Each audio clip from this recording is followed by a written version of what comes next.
Just a step through this door, Stanley thought to himself. That's all I need. If I can make it through this... What new mysteries lay in store for our bucket-loving heroes today? Let's find out. Stanley clutched the bucket tightly to his chest and entered the door on his left.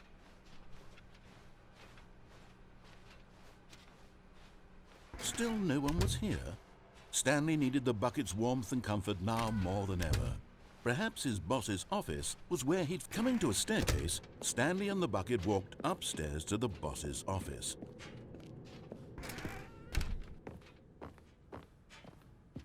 Stepping into his manager's office, Stanley was once again stunned to discover not an indication of any human life. Crushed by the... But Stanley guessed the correct code by sheer luck. Was it that the bucket knew all along? Was the bucket guiding him? Yes, this is certainly the most logical explanation.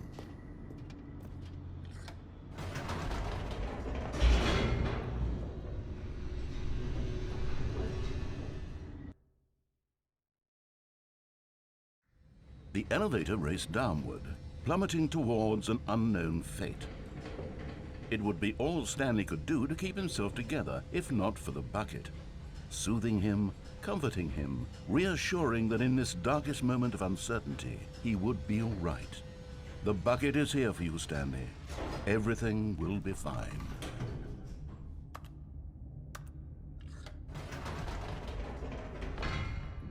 Wait, Stanley said to the bucket. Can we go back up? When I was pressing those keypad buttons, there was something very intriguing about the number 3. I want to go back so I can try pressing the number 3 again. The bucket said nothing.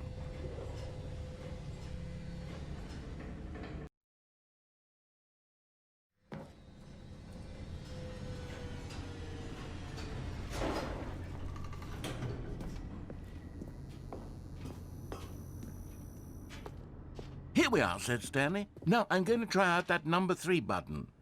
He took the bucket over to the keypad and began absolutely slamming on the number 3 over and over and over. Wow, he said. The number 3 is such a special button. I'm having the time of my life. Stanley looked expectantly at the bucket, but the bucket remained silent. This was a shock to Stanley, who had always felt such a connection with the bucket. How was this not as exciting to the bucket as it was to him? Once Stanley had had enough of the number 3, he got back in the elevator. Perhaps the bucket had missed something. Perhaps it had not seen how much joy Stanley got from slamming the number 3 repeatedly.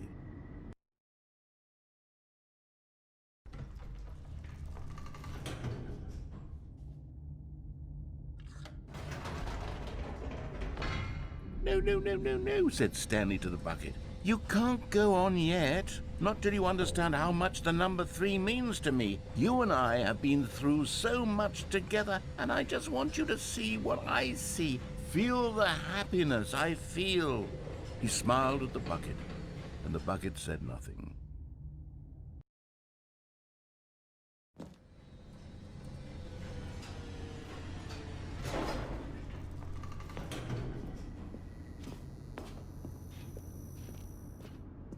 Here we go, said Stanley. This time I'll really show you. He ran to the number 3 and began to wail on it like a musician on a beloved instrument, weaving a concerto of truth and passion. He wielded the number 3 like a fine artist would wield a paintbrush. He told stories through the number 3, stories of his dreams and hopes and fears, and the whole time he looked to his bucket for a reaction of some kind. Anything to let him know that the bucket appreciated what he was doing. The bucket conveyed absolutely nothing at all, only silence. Crushed by a wave of dejection, Stanley returned to the elevator.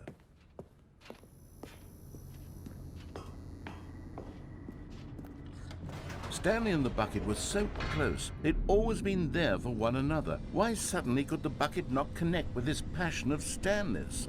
The question caused Stanley to ruminate the whole way down the elevator. He knew that there must be a way to get through to the bucket, to communicate fully with his dear friend. Surely there was a solution, mustn't there be?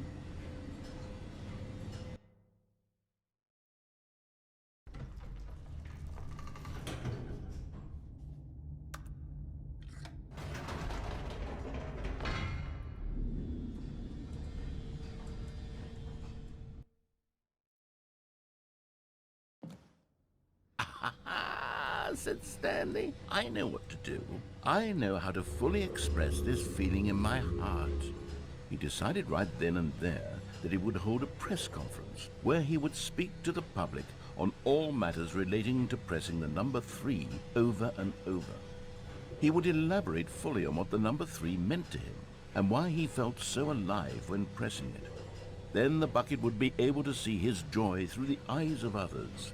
It would get to see the world react to this discovery of Stanley's. And it would be through the public eye that the bucket would finally understand Stanley's work. For months, he advertised and marketed his press conference, building excitement around it, developing and rehearsing it, until it couldn't be refined a single measure further. When the big day arrived, Stanley was as prepared as he'd ever been for anything in his life.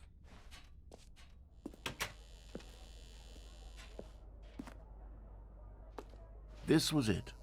One last chance to win the bucket over. One opportunity to share a true connection with a loved one.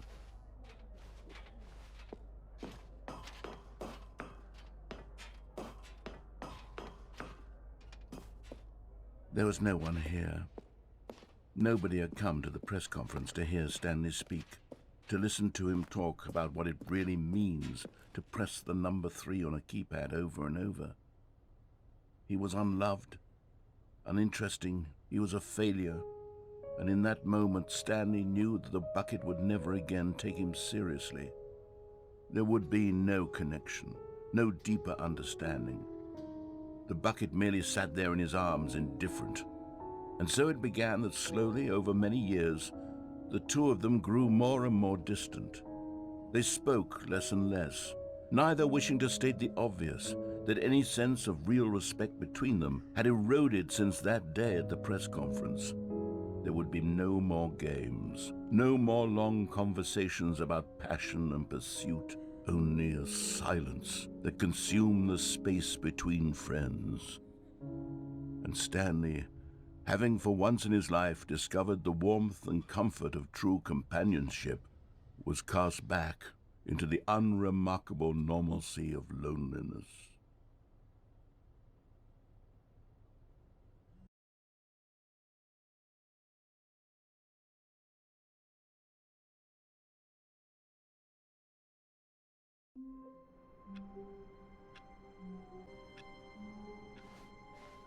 Wait, Stanley thought to himself. Am I sure that the orders stopped coming in? How is that possible? They never stopped. Surely I was mistaken.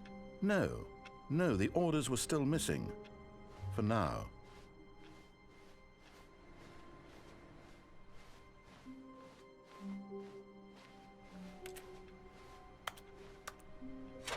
Now this, Stanley thought to himself, this is a bucket. And indeed it was.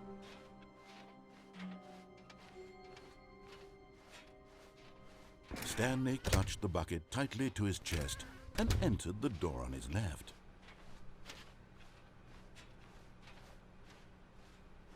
Still no one was here. Stanley needed the bucket's warmth and comfort now more than ever. Perhaps his boss's office was where he'd... Coming to a staircase, Stanley and the bucket walked upstairs to the boss's office.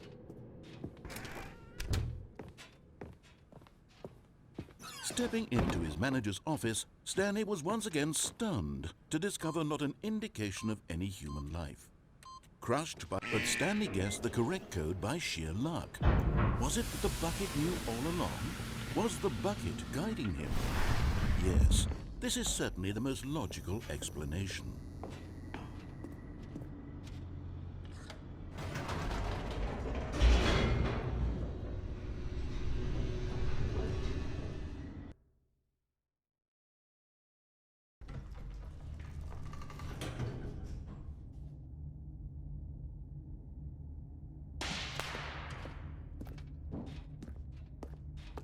Stanley and the bucket walked straight ahead through the large door that read, Mind Control Facility.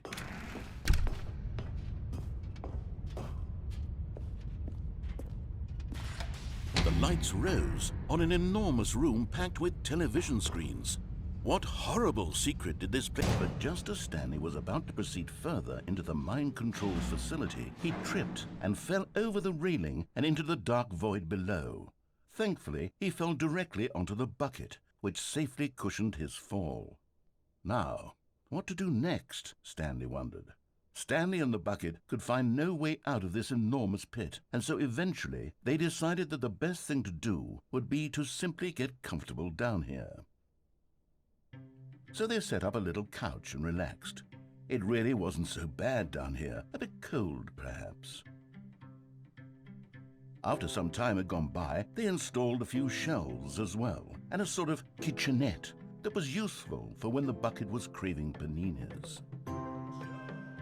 But it wasn't until the rugs and the standing lamps came in that it really started to feel like a home. In fact, after some time, Stanley realized that it had been ages since he had even thought of the mind control facility at all. He'd never gotten to fully explore what was up there, never been able to unearth the many mysteries of the mind control facility. This lack of closure began to eat at him. Soon he was dwelling on his regrets, and the state of their home slowly decayed as Stanley became withdrawn and neglected the cleaning. It unsettled the bucket deeply. Stanley wasn't usually like this. The bucket tried to reach out to him again and again, but to no avail. All Stanley could think about, all he could talk about, was going back, doing it over again, staying on the path. It was a mistake to leave the path. It was a mistake. It was a mistake. I need to do what the narrator says. I need to see the true ending. This made no sense at all to the bucket, which was simply trying to live its life down here as comfortably as possible. Yet Stanley was unconsolable. This isn't an ending. This is just a hole in the ground. The bucket sighed. True, it wasn't an ending. But it's where we happen to be. And maybe, possibly, if we accept the reality of things, maybe this will become an ending eventually. It's what the bucket was counting on. The two of them waited for a very long time.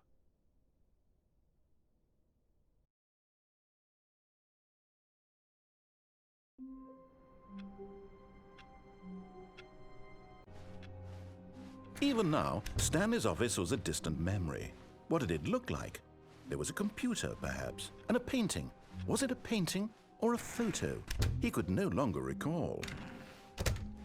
Oh, and I guess this is where Stanley felt he needed to be right now, in this little hallway. Here, with no distractions, to study room 417. Not to actually enter it. No. That would be far too forward. Stanley wanted to know it from the outside. To see it not just with his eyes, but with his heart. He would know room 417 as no man or woman had ever known an office before. That ladder over there. Oh, and that little picture of a horizon or something. It's all just a never-ending parade of joy for Stanley. Ah, no, apparently not. Finally, yes, the bucket. Yes, I love that bucket.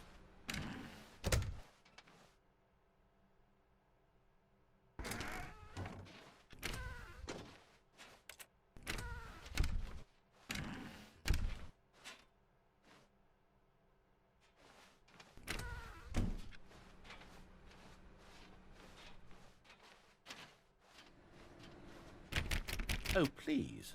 Are you really just doing this for the trophy? Click a door 5 times? Is that all you think a trophy is worth? No. I can't just give these merits away for such little effort. A measly 5 clicks? Now, suppose you were to click the door 20 times. I would say that's the kind of effort that warrants recognition. I have to say, I'm still not feeling the satisfaction of witnessing true effort for a noble cause. Perhaps 50 clicks will do it. Yes, almost certainly 50 clicks.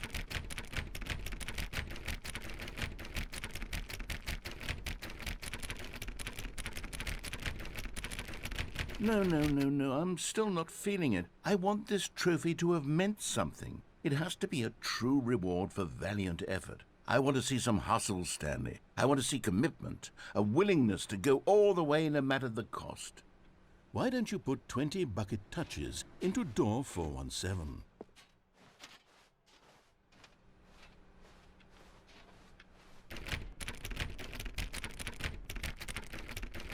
Okay, great. Now, go touch the bucket on door 437 a few times.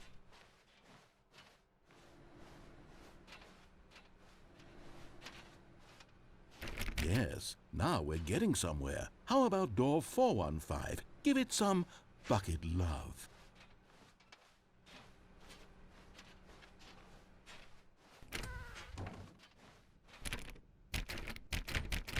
Now back to door number 437.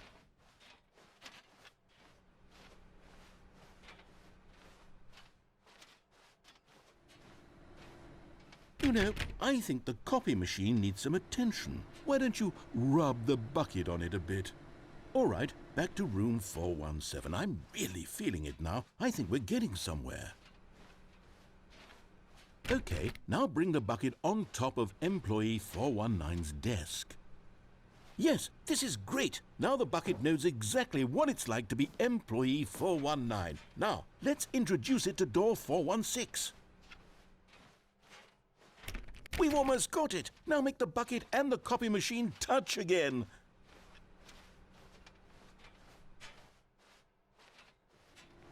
Finish it off, Stanley. 5 touches of the bucket on door 430. Yes! We did it! Wow! That felt amazing. You know, not all buckets will get this kind of experience.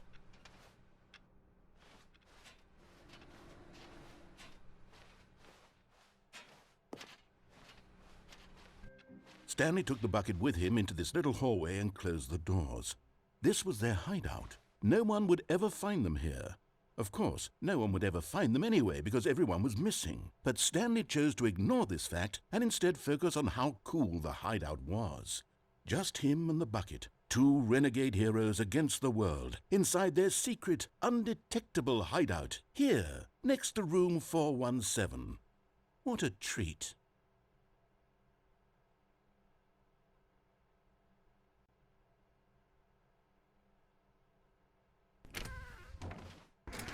Ah, no, apparently not.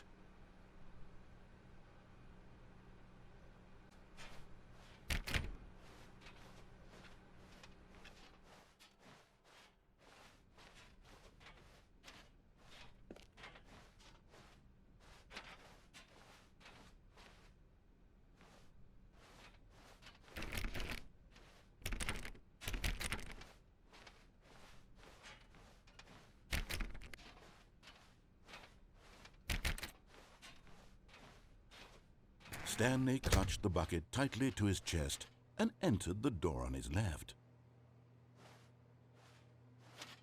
The correct way to the meeting room, but Stanley had felt the bucket calling to him, telling him that the employee lounge was simply the place to be. And here it was. Had the bucket turned out to be correct? Was this better than the meeting room? Yes, Stanley thought to himself. Yes, perhaps it truly was. How insightful the bucket turned out to be.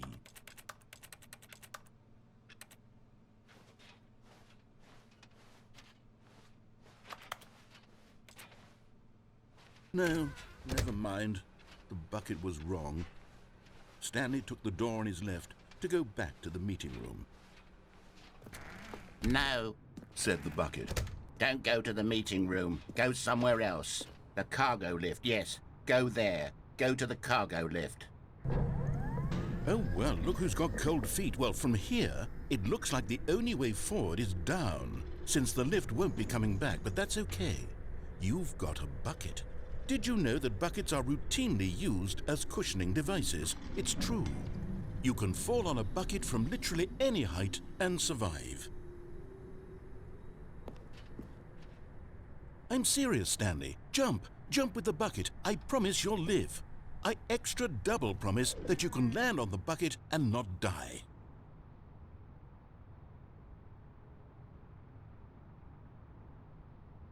Whoops.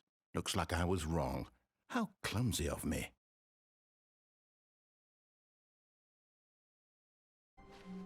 A soft wind blew outside and perhaps rain started, and if it did, it stopped shortly after. Stanley hoped that he would one day see weather. It's bucket time.